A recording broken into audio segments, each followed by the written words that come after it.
Welcome back, everybody, for another deep dive. This time, we're going to be tackling a topic that I think is really fascinating, and that's all about turning obstacles into opportunities. Hmm. We've got a really cool mix of sources for this one.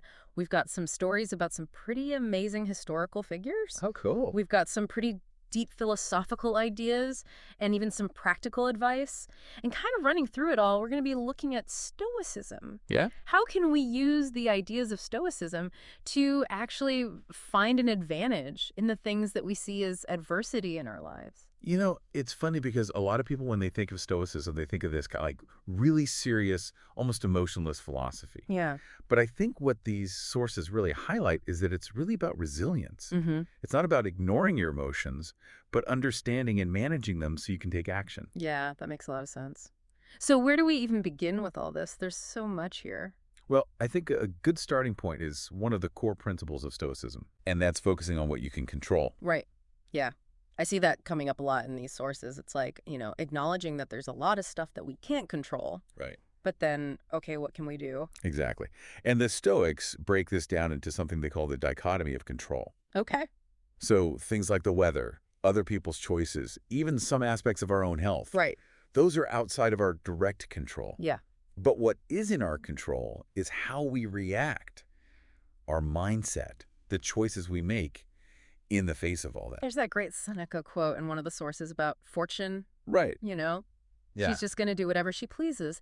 It's kind of a stark reminder that we can't control the twists and turns that life throws at us. Yeah, basically he's saying don't get too caught up in the good times or fall apart in the bad times. Just observe how fickle things can be. Mm. And, more importantly, focus your energy on what is within your power to change. Yeah, I mean, that really resonates with me. I know I'm definitely guilty of stressing about things that I can't actually do anything about. Sure. But I'm curious, how do these sources suggest we actually shift that focus? Like, where does the Stoic will come into play? Yeah, well, the will in the Stoic sense isn't about brute forcing your way through things. It's more about this internal strength that's not swayed by external events. Mhm. And, the sources use Abraham Lincoln as a really compelling example. Oh, yeah. Most people just see Lincoln as this towering figure of strength. Right. But these sources dig into his lifelong struggles with depression. Wow. And I think that's where the real lesson is. Lincoln's story teaches us that accepting difficult emotions instead of trying to fight them off, Mm. that can actually be the foundation for resilience. Interesting. Think about it. Lincoln didn't let those internal struggles paralyze him. He learned to endure, to find meaning in those experiences, and to channel that into his leadership during one of the most challenging periods in American history. It's almost like his internal battles, gave him this clarity or this ability to cut through the noise and just focus on what really mattered. Yeah. So much for the stereotype of Stoics being unemotional. Exactly. And that kind of ties back to you. What are your trials that have strengthened your will? Hmm. Not the things that broke you, but the things you've endured and looking back, maybe even made you stronger. That is a really powerful question to consider. Yeah. It's easy to focus on just wanting to avoid hardship. But I guess these sources are saying, look, hardship is going to happen. Right. It's more about, like, will you be ready for it? Yeah. And that's where this concept of actively building inner resilience comes in. Like you don't wait until you're in the middle of a storm to learn how to sail, Well, right? that's a great analogy. And there's that story in here about Theodore Roosevelt, who had a really sickly childhood. He struggled with asthma. Hmm. But instead of letting that define him, he just threw himself into physical exercise. Hmm. It's almost like he willed himself to be strong. Yeah. And that commitment to what he called the strenuous life really became his foundation. Right. It wasn't just about being physically tough. It was about actively seeking out challenges, pushing Yeah. his limits mentally and physically. It's like he was building up this reserve of strength. Yeah, So when life inevitably threw punches, he'd be ready. exactly. And I love how these sources don't just leave it at that. They give this really specific technique for preparing for adversity, which is premeditatio malorum. Yeah, that's a mouthful. But it's a powerful tool. Basically, premeditatio malorum is like a mental rehearsal for things that could go wrong. It's like doing a pre-mortem for any given situation. Oh, like that CEO in one of the sources who makes her team analyze a project's potential failure before they even launch it. Exactly. We all have blind spots. We tend to just focus on what we want to happen, Right. but this forces you to confront those potential downsides. You make better decisions, Hmm. and you're not totally blindsided if things don't go according to plan. So it's not about being pessimistic. It's about being prepared. Exactly. I'm already thinking about how I can apply this in my own life. What are some potential setbacks you've thought about? Oh, man. It's not always fun to dwell on those things. Yeah. But that's kind of the point. Getting comfortable with discomfort is a big part of Stoicism. Right. And that actually leads us nicely to another key principle. You mean the art of acquiescence, Yes. accepting what we can't change. Accepting what we can't change. And the sources use Thomas Jefferson as an example here. Jefferson was a brilliant writer, a deep thinker, but a terrible public speaker. Mm. He knew this, and instead of fighting it, he just accepted it. Wow. Channeled his energy into what he was good at, which was writing. And isn't it amazing that this limitation led him to author the Declaration of Independence? It's like by accepting that one path was closed, he opened up this whole other avenue that literally changed the course of history. It's a perfect example of how constraints can actually point us toward our strengths. Mm. So, thinking about your own life, have you accepted any limitations? Mm. And could those limitations, instead of holding you back, be directing you toward a path that you hadn't even considered? Whoa. That's a mind-blowing thought. It's like flipping the script on how we usually view our weaknesses. But these sources go even further, right? They talk about not just accepting things, but actually loving what happens amor fati. That's where it gets really interesting. It's about going beyond, this shouldn't be happening, Yeah. to, this is exactly what is happening, so now what? Right. It's about finding the good, or at least the lesson, Yeah. in every situation. That reminds me of that story in one of the sources about Thomas Edison's factory burning down. Right. I mean, most people would be devastated, but Edison saw it as a clean slate. Yeah, classic amor fati. Yeah. He didn't focus on what was lost, he focused on the potential the fire had created. Right. So I'm curious, thinking about a challenge that you're facing right now, can you shift your perspective to see the good in it, even if it wasn't what you planned or hoped for? That's a tough one, but it's making me think. It's so easy to just get stuck in wishing things were different instead of just accepting them as they are. And that resistance is often what causes our suffering, right? Mm. Stoicism isn't about being passive, but it is about choosing your battles wisely. Mm-hmm. And accepting what you can't change frees up energy to focus on what you can. Yeah. All of this connects really well to this overall theme of turning obstacles into opportunities. But how do we keep going when things get really tough? The sources keep emphasizing perseverance. And they use the story of Odysseus' journey home as an example. Right. A journey that took 10 years, full of setbacks, storms, temptations, you name it. Yeah. But Odysseus never lost sight of his goal to get back to his family. Mm-hmm. And the sources make a distinction between persistence and perseverance here. Oh, interesting. What's that distinction? Well, persistence is like hammering away at a problem until it breaks. Okay. But perseverance is more about the long game. It's about enduring, adapting, knowing that any goal worth achieving is going to have obstacles along the way. Right. So the question is, are you prepared for the long haul on something you're working towards? Yeah, that's a question I'm going to be sitting with for a while because, giving up is easy when things get hard. Sure. But I guess that's not how you achieve anything meaningful, is it? Exactly. And sometimes finding that strength to keep going means tapping into something larger than ourselves. Oh, right. Like James Stockdale. Right. His story in one of these sources. A Navy pilot captured during the Vietnam War, facing years in a POW camp. But instead of just focusing on his own suffering, he actually became a leader for his fellow prisoners. That's the power of finding a mission, even in the most dire circumstances. Stockdale found strength by focusing on helping others. Right. So I guess that begs the question, what's your mission? Yeah. Who can you help? How can you contribute to something bigger than yourself? Wow. That's a really powerful way to kind of reframe things. It's so easy to just get caught up in our own little world. Yeah, But there's always somebody out there who needs support. right. And in helping others, we often find strength and purpose that we wouldn't discover otherwise. Mm-hmm. But there's one more Stoic practice the sources highlight that I think is important to discuss. You mean memento mori, meditating on death. Yeah. That seems a little dark, doesn't it? Yeah.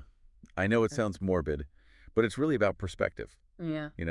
The Stoics saw it as a way to gain clarity, to appreciate the present moment, and to stop wasting time on things that don't really matter. Right. And the sources talk about Michel de Montaigne, Oh, yeah. who had this near-death experience that completely changed his outlook. It's amazing, right? He went from being this kind of melancholy guy to embracing this joyful and philosophical life. Mm. And that very much included the contemplation of his own mortality. Wow.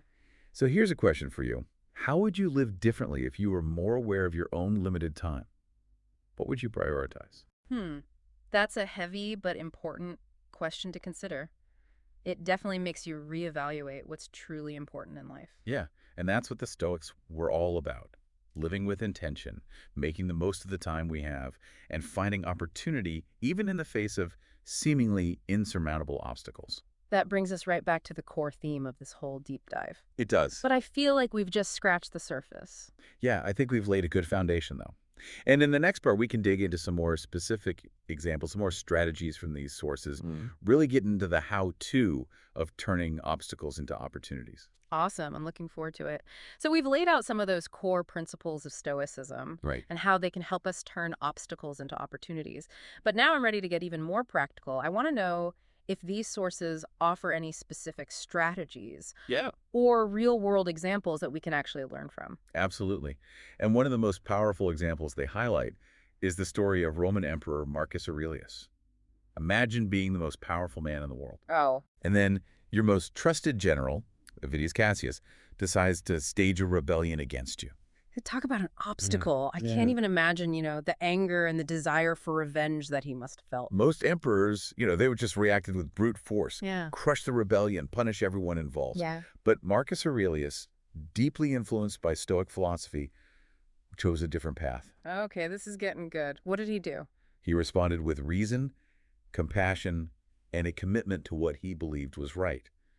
Instead of seeking revenge, he actually tried to forgive Cassius Wow. and find a peaceful resolution. That's incredible. It's like he saw this rebellion not as a personal attack, but as an opportunity to demonstrate a higher way of being. Exactly. His actions perfectly embody that Stoic principle of focusing on what you can control, Right. your own thoughts, emotions, and actions, rather than getting swept up in the chaos of those external events. Yeah. It's a good reminder that even in the face of betrayal and immense pressure, we still have the power to choose our response. Yeah, that is a really inspiring example. Makes me wonder, are there any other stories in these sources that show how we can actually apply these principles in our own lives? Yeah. Maybe for those of us who aren't facing down rebellions and political turmoil. Yeah, definitely. And what's interesting is the sources emphasize that Stoicism isn't just for emperors and world leaders. These principles can be applied by anyone Right. in any situation. Okay. So how about some examples that are maybe a little closer to home? Sure. What about for those of us who aren't, facing down rebellions and political turmoil? Well, one of the things that resonated with me is how they highlight the influence of Stoicism on even some modern-day figures. Oh, interesting. So they talk about people like Bill Clinton and Win Jiabo, Okay. who have both spoken pretty openly about how Stoic principles have guided their leadership and their decision-making. That's fascinating. So it's not just some ancient philosophy that's out of touch with the modern world. Exactly. These ideas are as relevant today as they were thousands of years ago. And they go even further, pointing out how Stoicism has influenced fields like technology and entrepreneurship. Oh, I'm really intrigued by that. How does Stoicism connect to those areas? Well, they talk about people like Tim Ferriss, who's a big advocate for using Stoic principles to navigate the challenges of modern life and achieve success. Right. And think about it, the world of tech and startups, it's so fast-paced, constantly changing. That requires a lot of resilience, being able to adapt to setbacks. That makes sense. Yeah. I mean, those are fields where you're constantly facing obstacles and making tough decisions, dealing with uncertainty. Exactly. And the sources argue that Stoicism provides this framework for staying grounded, focused, and adaptable in those kinds of environments. It's not about avoiding the challenges. It's about having the mental and emotional tools to deal with them effectively. So it's not just about surviving those challenges, but actually thriving in spite of them. Precisely. And they even touch on the influence of Stoicism in popular culture, which I thought was pretty interesting. Oh, really? Like where? I wouldn't have guessed that ancient philosophy is trending these days. Well, they mention how these Stoic ideas have found their way into books, movies, and even video games. Wow. Stories that explore themes of resilience, facing your fears, choosing your response in difficult situations. Those are all echoing those Stoic principles. That's really cool. I'm going to have to start paying more attention to those themes now that you mention it.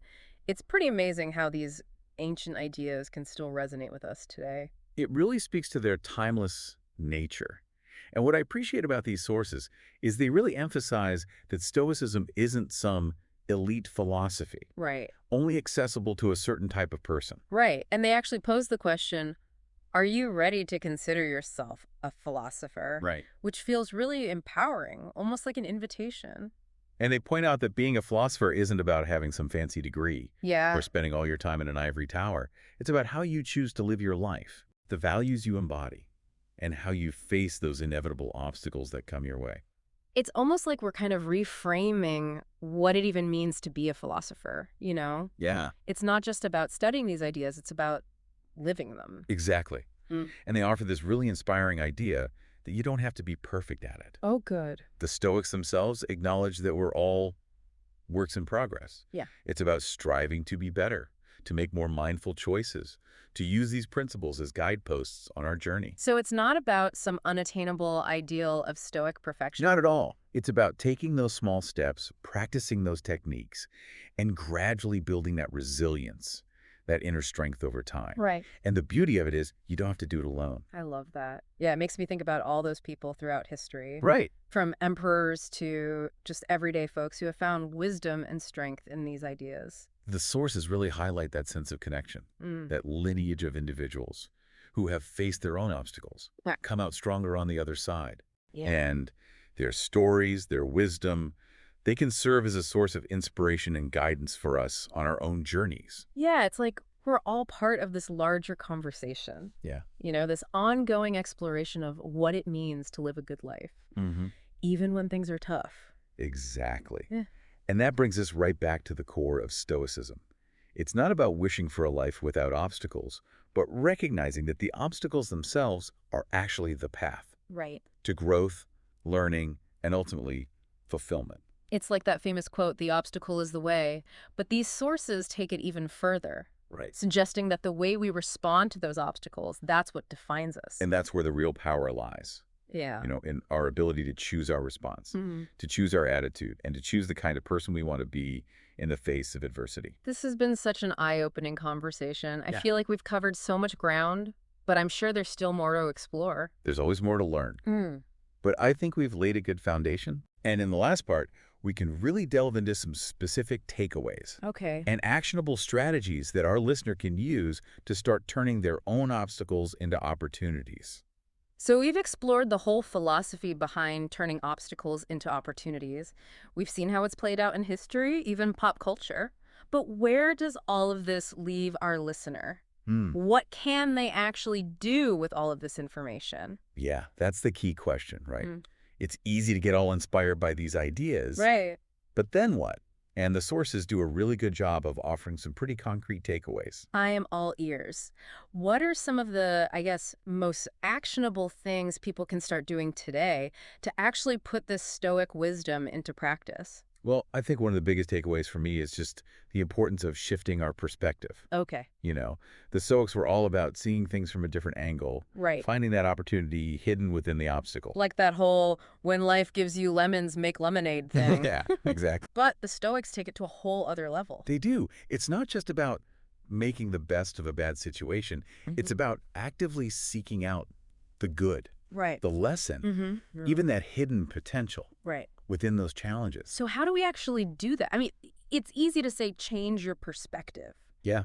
but our brains are kind of wired to focus on the negative, right? That's where some of those Stoic practices we were talking about earlier can really come in handy. Okay. So things like premeditatio malorum, Right. mentally rehearsing for those potential setbacks. Right. That can help us to anticipate challenges, make better decisions. It's like we're training our minds to be more flexible, Yeah. more adaptable, Exactly. less thrown off course when things inevitably go wrong. Right. So what else?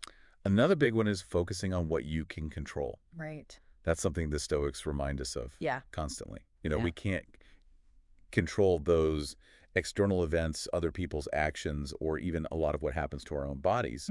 But we can control our reactions, our attitudes, our choices. Right. And that's where that concept of the Stoic will comes into play. Exactly. It's not about just like brute forcing things, but about cultivating that inner strength, that ability to kind of stay grounded even when the world feels really chaotic. Right. And the sources offer some pretty practical advice for strengthening that will. Okay. Things like practicing mindfulness, Yeah.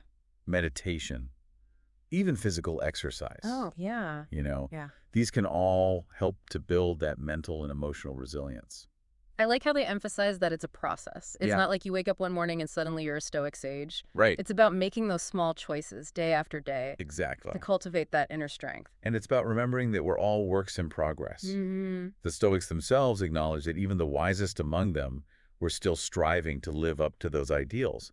It's not about perfection. Right. It's about progress. Okay, so we've got the mental game down. But what about taking action? How do these Stoic principles actually help us overcome those obstacles?